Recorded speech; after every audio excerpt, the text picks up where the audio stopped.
Hello, lovers of poetry. You cannot get rid of me.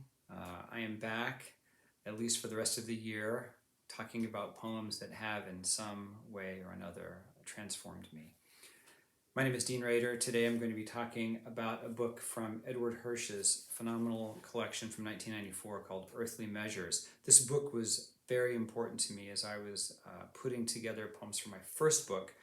One of the things that Hirsch does in this collection that's so interesting is he brings the character of Orpheus uh, back to different locations in the present and actually different eras of the present. And I was interested in doing something similar with Hesiod.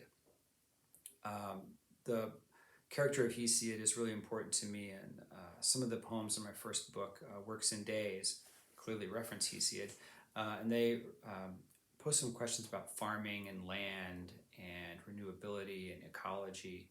And I place Hesiod in Dust Bowl days of Oklahoma and the war in Iraq. And what Hirsch was doing with Orpheus was really interesting to me, and it definitely influenced how I was thinking about Hesiod. Not unrelated is how Hirsch thinks about his relationship with other poets. And this is something I want to talk about today. I'm going to be reading a poem called In Memoriam Paul Celan. In Memoriam Paul Celan. Lay these words into the dead man's grave, next to the almond and black cherries, tiny skulls and flowering blood drops, eyes and thou, O bitterness that pillows his head. Lay these words on the dead man's eyelids like eyebrights, like medieval trumpet flowers that will flourish, this time in the shade. Let the beheaded tulips glisten with rain.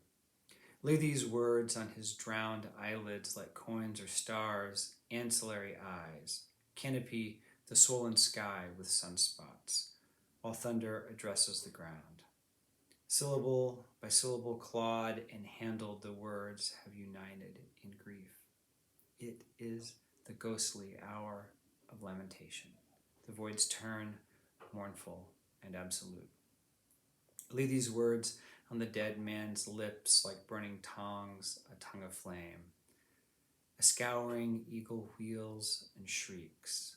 Let God pray to us for this man. That last line reminds me a little bit of a line from Cesar Vallejo poem, Los Dados Eternos, the Eternal Dice, where he argues that it's actually man who is the God, not this idea of the Almighty. So one of the things I really love about this poem is its invocation of two other great poets, also named Paul. So if you know Celan and his work, you may be familiar with Celan's phenomenal poem called In Memoriam Paul Celan. And in this poem, he elegizes, writes an elegy to the great French surrealist poet Paul Celan. And he actually begins that poem with, in German, it's a very similar line, but the Michael Hamburger translation of that first line of Celan's poem is exactly the same line here of Hirsch's poem, lay these words into the dead man's grave. And then the opening line of the second stanza, lay these words in the dead man's eyelids, is exactly how Hamburger translates Celan's poem to Elward. So you have this poetic correspondence of Hirsch entering into conversation with Celan, and Celan's poem, and Celan entering into conversation with Elward. I love that poetic correspondence. I really love Hirsch's willingness to place himself in poetic company. He does this brilliantly in his first book with poets like Vallejo and Rilke. And in Earthly Measures, certainly Celan. He also has a poem where he's at the grave of Wallace Stevens. There is a poem to Leopardi, two or three poems to Hofmannsthal, Simone Weil. Hirsch is really interested in making his work be in conversation with those writers who have been really important to him. And his willingness to place himself in a poetic lineage is very attractive to me. I love that about his work. It really reminds me of Dante in one of those first cantos of the Inferno, when Lucan and Ovid and Homer sort of all call him over to join their group. Hirsch loves having his work be in conversation with these poets that have been part of his poetic pantheon. The other, that's a sort of a macro thing I love about this poem. A micro detail is the craft involved here. I don't know if you caught this cool little pun in the first stanza.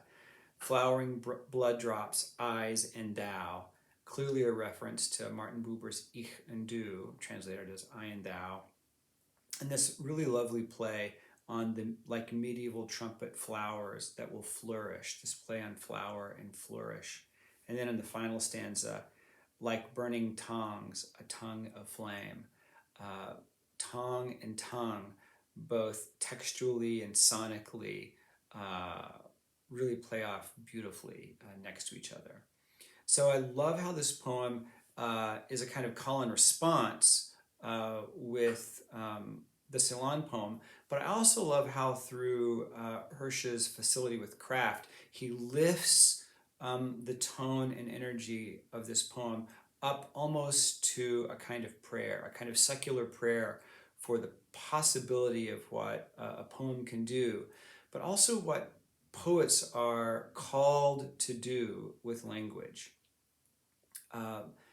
The investment in a life of poetry, the process of poetry, of a commitment to the poem, was so inspirational to me when I first encountered this book and this poem.